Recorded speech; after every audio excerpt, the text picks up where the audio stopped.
Hey, and welcome, my sarcophagi scavengers. I had no idea where that was going when I first started, but bam, I'm glad it worked out today. It's Super John Bombo, and we are playing some half cash for you guys. So, we got a little bit of a weird combo here. We got a dart monkey to start. Yeah, that's pretty cool. But we got, well, Captain Churchill, dude. What? On this map, really? That is quite intriguing, Chris. Why would you pick that guy for this map? Well, he's not the only guy that can work. This is, one of those pretty easy maps in the game. You can pick whoever the heck you want. But I feel like he's kind of a fun one for this one because he can shoot down two straight lines. Basically, down the road to the left and down the road to the right. And he's got a big gun here. Ba-boom, ba-boom. He's ready to shoot his loads all over these balloons today, man. This is going to feel so good. He's always ready to go, man. He's Captain Churchill. The Sentai Master. Yes. Yes. No octopus tentacles going on today, that's for sure. So we're going to go straight into a... Ooh, Chris, you crazy, man. Gonna go to a helipod right now? Already? Yeah! That's what we're doing. Dart Monkey to Heli strat is one of the best half-cash mode strategies you can do, because Dart Monkey's already free. Heli Pilot's only $730, and he can defend, basically... on most maps, everything up until probably around 23 or so without too many issues, depending on if you have good micro or not, because the micro actually can matter for the heli pallet. Leaving them in lock in place is fine for most rounds, but it doesn't work out super fluidly on every round. Now, by the way, if you guys want to be nice to me and you want to press the like button for me, I'd really appreciate that. You know, we're having some fun today. We could talk about so many things, man. Actually, I don't even know where I want to go today, but we'll start rambling, getting somewhere for you. Yeah, this is the main strategy, and then basically what you want to do is you want to try and get up to your Sentai Master over here. He's going to be, about $2,000 already, though, which is still super pricey, man. It kind of sucks on half cash mode to have to wait this long to get him. But then again, what you want to think about is when buying your heroes, if you have to spend $1,000 on a hero, I mean, that's pretty reasonably expensive, but you gotta imagine, by the end of the game, are they worth more than $1,000? A Dart Monkey, no matter what, is gonna be worth $200 for the entire game. He's never gonna get stronger. In fact, like, based on the amount of money you're spending on him, he's actually gonna be, like, weaker, you know? He's not gonna be as strong as some of the other money. If you put more money into some other random towers, they're gonna be worth more, or be more powerful. Whereas your hero, if you're spending $1,000, they're going to be worth way more than $1,000 at the end of the game. If you're spending $2,000, he's going to be worth way more than $2,000 at the end of the game. So it might be worth it just to basically invest the money into a hero that can do a good job. That's basically the way I'm thinking about it. I'm investing my money into my hero over here, and hoping that that's going to be enough to help us out throughout the game and eventually dominate. Straight up domination, basically. Alright, so, today I actually wanted to talk a little bit about my friends, and how when I was younger, some of my friends were pretty big jerks, mostly about video games. I'm also going to tell you guys about how I almost got in a fight with one of my friends over video games. Oh, man, we got lots of stuff to talk about today. Whoa, Nellies, man. But look at the monies. As far as monies are concerned, now, if you want to, again, put it on follow mouse. You can notice that I'm actually doing a much worse job while he's on follow mouse now than he was on just lock in place. In fact, I'm actually losing lives here, man. Oh, it's scary. Don't lose the shielded lives too, Chris. Slow it down, Chris. Take your time. Look at that. I'm totally screwing this up. Hardcore. I should have just left him in lock in place. Just hope they did a good enough job here. But basically, a lot of my darts are randomly shooting off into random directions, which is exactly what you don't want to do. And I'm losing real life lives here. Real lives. So anyways, your Hentai Master is going to go right over here. He's going to pop all the balloons now. It's going to be a lot easier. But still no cam detection. A little sad. But now, when you've got your shield back, it really doesn't matter too much. Sadly, we did lose some real lives in here, which is something I don't normally like to do. But again, it's not too upsetting to me. But if it upsets you, pick a cheaper hero. All right, you can do it just fine that way. Pick a cheaper hero, and you'll be happier.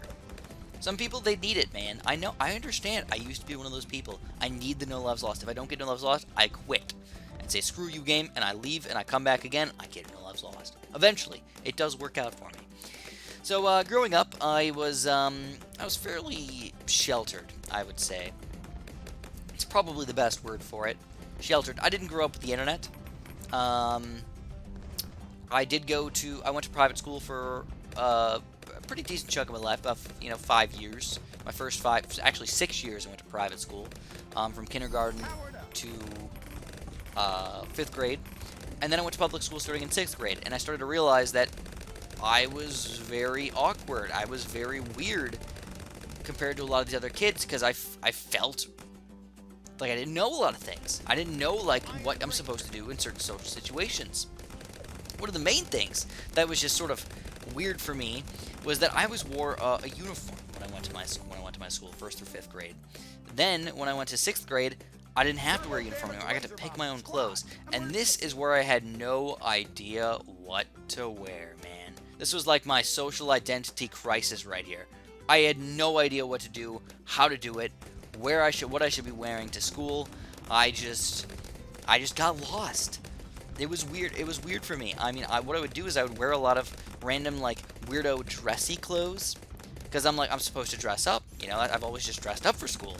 I wore a blue button-up-y shirt with black dress pants every day.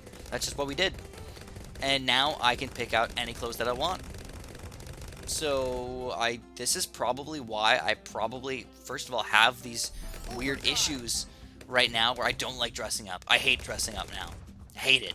I find out I like comfortable clothes. I make them work for myself, So anyways, we have a banana farm down at the bottom here. I've not been using a banana farmer, by the way. I've been trying to do a banana farmer-less strategy. See if it's going to work for us. We're going to be careful here, because the Moab class balloon is still going to be a pain here on round 40.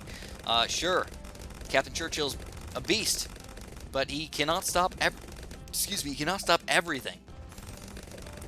Once the balloons are like in weird areas, kind of in the middle of the stuff, he's actually not even shooting through as many as he possibly could. He's actually doing almost a bad job against these balloons over here. There's where the machine gun really comes in, where the little quick pops actually matters quite a bit. But we greeted pretty hard here. We got 2 banana farms up, which again probably a little bit too much for us. I could have just went with 1 banana farm, but I want to have some cool stuff here in the end of the game. So I'm just kind of doing some weird stuff with my Heli palette over here. I've got my quad dots, and we're going to get ready to pop this Moab right away on round 40, man. This is pretty intense. Watch this.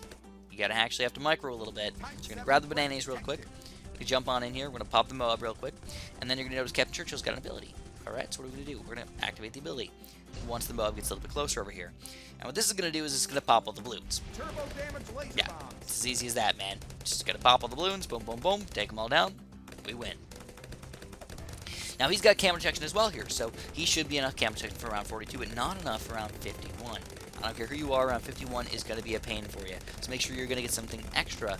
Pop those camo balloons by round 51. I don't care if it's just a monkey village up to include your Heli pellet or whatever. Just get something up to make sure you can help yourself defend here. Keep in mind, my 2 banana farms are still negative money at this point. I would have more money if I didn't go any banana farms, which is kind of insane to think about. But it's still going to be worth it in the long term, which is what I'm really going for here. I want it to be good in the long term. So one of the weirder things that I did was, I remember very specifically that I didn't know that I was supposed to wear a shirt underneath my hoodie. I don't know if this was, I don't know how weird this is, but if anybody ever does this, I hope I'm not making fun of you or being mean to you or anything like that. I'm not trying to, but you should wear a shirt and then a hoodie. And then if you want to wear a coat or something on top of that, you can. But me, I didn't know this, so I just either wore a hoodie to school or a shirt to school. I didn't take off the hoodie in school to have the shirt underneath. This was just something that I didn't know that I should do. And I found out later during school when people were like, oh yeah, I'm just going to take off my hoodie. And they're like, are you going to take off your hoodie? And I'm like, no. And they're like, why not? And I'm like, don't you have anything under there? I'm like, no. Yeah, I just don't want to take it off. I'm just, don't make fun of me. So they were kind of making fun of me over there for that, It's kind of sucked, but what you gonna do? Now, my friends though, they were sort of jerks to me in a different way. One of the main things that they were jerks to me about is definitely video games, man. Now, when I play a video game with somebody, especially if I know that I'm really good at the game, I usually take it easy on them, or I give them the advantage in some way. For example, when I play Super Smash Brothers with my friends, they know that I'm really good at Super Smash Brothers, but when they first started playing, they didn't know that I was super duper good. So of course, I win the first game, I play my best character, and I win, and I like dominate, and I'm like, okay, well I'm too good for them at my regular player, so I'm just gonna pick a random. So I'll just pick like a random person and just kind of have fun with them and play with them, make it more of an even match over here. Or I'm like, hey, you know what? Let's have fun. Let's make it like a 2v1 or something like that. That should make it more even, right? Yeah, it did. 2v1's it's still, I'm technically really good, but at least the teams are more even. We make it fair, right? Now, I'm going to bring up 2 games here that my friends just totally ripped on me for, and I realize how much of jerks they were now for back in the day compared to what I thought about it at the time. At the time, it didn't really affect me very much. I was just like, yeah, whatever, it's just part of life, right? Some video games you're not that good at, but they were just totally jerk to me, for sure. One of the games was, I think it was called Champions. It was on the PlayStation 2, if I remember correctly. I never played it before, but my friend played it before. And what you do is you basically,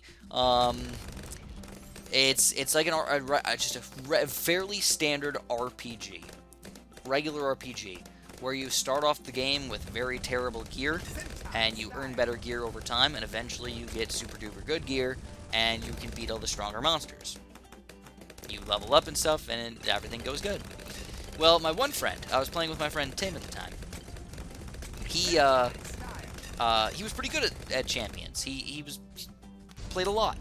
Well, when we were playing, when the gear would drop, he would go up and he'd pick up all the gear really quick, right? Now, what normal people would do is, even if you picked up the gear first, you might split up the gear into some reasonable stuff where, like, you give me the best boots, but you can take the best chest armor, and then you can take the best helmet, I'll take the best, sword, or whatever, something like that. Well, what he did was, not only did he take, like, let's say, like, 2 swords dropped, or 3 swords dropped. He would take the best sword for himself, and then the second best sword, he would sell it, and then he'd give me the third best sword. I'm just like, are you freaking kidding me? He thought I didn't realize, like, doing this during the end. He's like, sure, you're doing better, but, like, don't you want me to do better too, so we can do this co-op? Why? Like, it's a co-op game, man. Like, I was just like, why are you doing this? Like, I realized, like, some people, when they're, like, when they're kids, man, they just do the, like, stupidest things sometimes, or are just so greedy in some situation. I can definitely tell he was greedy when it comes to video games. That is just, like, his mentality, like, for sure. But, yeah, that was pretty sad, And, like, I feel like he would purposely rush to get all the stuff and steal it all and give me the crappy gear. And that's not fun, Like, it makes me look like I'm doing terrible at the game when really it's just you're not giving me anything of reasonable value here. So what I did was, by the way, I got a glue gunner here. This is a 022 glue gunner, which I've been using a lot of 2-3 glue gunners. But you got to realize there's other glue gunners in the game, and if you don't want to necessarily pop the balloons, just slow them down so your other towers can do a better job, you might be better off going for a bottom path glue in addition to the middle path glue. This is either a 022 or a 032, so you can make sure you hit all the balloons. Any which way, but you can tell I'm around 63 here with the Ring of Fire, with the glue, with Captain Churchill here. Boom, boom, boom, taking them all down. Not too big of a deal here. The main issue, actually, is going to be our Moab popping power here, guys. Do we have enough Moab popping power? The Ring of Fire, of course, can still do some Moab damage and stuff, and kill a lot of balloons, but still not quite domination like we might want it to be. I mean, these are just reinforced Moabs, which are not that strong, and we're even struggling against them at least a little bit here. So we're going to need to do more. We need to get more defensive against these Moab class balloons, so we're going to have to think about how we want to do that. Honestly, I'm thinking submarines is probably going to be the best option for us.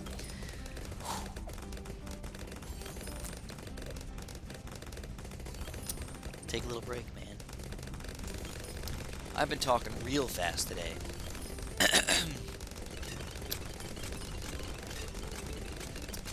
Real fast, man. In the downtime. Why don't you press the like button for me? Subscribe if you haven't. Hit the little bell button so you get notified about all my cool videos up in here. What you can realize now is I've got a glue gunner up a little bit higher. Still not quite the Moab popping power that I wanted to have. But we do have 2 banana farms that we can sell at any point as well. So we can do some good the jungle drums here. By the way, that might not be a bad idea, as we end up getting a primary monkey village to increase our glue's popping power, and the Ring of Fire's popping power as well. Yeah, that's not too bad, man. Heck yeah, it's only 865 bucks over here to make both of those guys shoot faster, be stronger, more pierce, and like everything over here. Camo-wise, though, we're definitely at least a little weak over here. Captain Churchill's like our main guy for right now. That's not going to cut it in the late game, so we're going to have to get the monkey village up to camo protection as well. And then I still think I want to go for my submarines here later on in the game. But another game that my friends would sort of be jerks, to be honest, I had never played a legit first-person shooter. All right, I remember playing Call of Duty 3 at one of my friends' houses. That was the first time I actually like.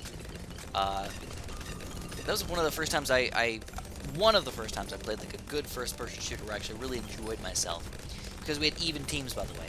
That was one of the main reasons we had even teams. But one of the other games that they really liked us to play was called Nightfire. James Bond Nightfire. Now, if you guys don't know, James Bond Nightfire is basically a first-person shooter game, if you remember correctly. First-person shooter game. It's a little difficult to do, and there's a couple like weird things about it. It's got a little bit of a goofy game, basically. One of the main things about it is that you can pick this guy called Oddjob, who is literally half the size of other characters. One of the worst things about it is when you aim in that game, it's really difficult to aim below, like, chest height. So it's very difficult to, like, aim at him and try and kill him. He's just so small and very agile. It's, like, impossible to hit. On top of the fact I'm not very good at first-person shooters yet. Now, at this point in my life, I'm actually pretty good. But back then, I was not good. It was, like, some of the first ones I was actually playing. What my friends would do, though, is he would, first of all, definitely pick Oddjob, who also had a free insta-kill hat, by the way. I should mention that. Yes, I'm not even joking. A free insta-kill hat. That was one of his main weapons, was he used to throw hats at people and insta-kill you. One hit. Like the golden gun. Boom. One shot, one kill. Well, anyways, my friends would do it like this. They would say, Chris, what we're going to do is we're going to give you the best bot in the game, alright? The best bot in the game. So they give me one bot, if not two bots. Two of the best bots in the game, right? Yeah. Well, it just so happened that bots back then sucked major balls, alright? They were terrible, dude. Like, they did nothing right. They were just garbage. Sure, they had, like, amazing aim, but they were just stupid. They'd be, like, walking into walls and stuff like that. You know, we're talking about PlayStation 2 AI here. Not good. They would give me one or two AIs, and then they would put me on a map that they played hundreds of times, and I had never played before, and it would be them two versus me and some AIs. And it was just, like, the most unbelievable, like, terrible fest ever. Alright, now they had a ton of fun, because they're just running around, killing all the computers, obviously absolutely annihilating me, and I'm just like, what the heck am I doing? Like, this guy's tiny, throwing hats at me, killing me, and then even worse than that, alright, I almost said I was going to quit. Like, I was like, I'm not going to play anymore, because what they would do is they knew where to find these guided missiles, right? Yeah, just like you would expect, man. Guided missiles where you literally just shoot a missile, and then you, like, follow the camera and can go anywhere on the screen, anywhere you want to go. Just go wherever, and just boom, blow that person up. Oh god, that was just upsetting, man. Now, if you guys have ever played any of those games, you might think that, you know, I'm just being a baby about it. I don't know. All I can tell you is that the end screens would be like 45 to like 13, and they'd be like, that was pretty good, right? We were pretty fair there. You know, your computer bots got like 6 kills, and you got 7 kills, Chris. You only died 27 times. Not too shabby. I'm just like, what are you talking about? Like, no, this is not fair at all. So anyways, my friends were kind of mean to me. They were kind of jerks to me in some situations. Definitely about playing video games, for sure. I feel like they took advantage of me a little bit too much. But anyways, if you guys enjoyed, press that like button. Subscribe if you want to. Hit the little notification icon. Of course, have a super duper delicious day.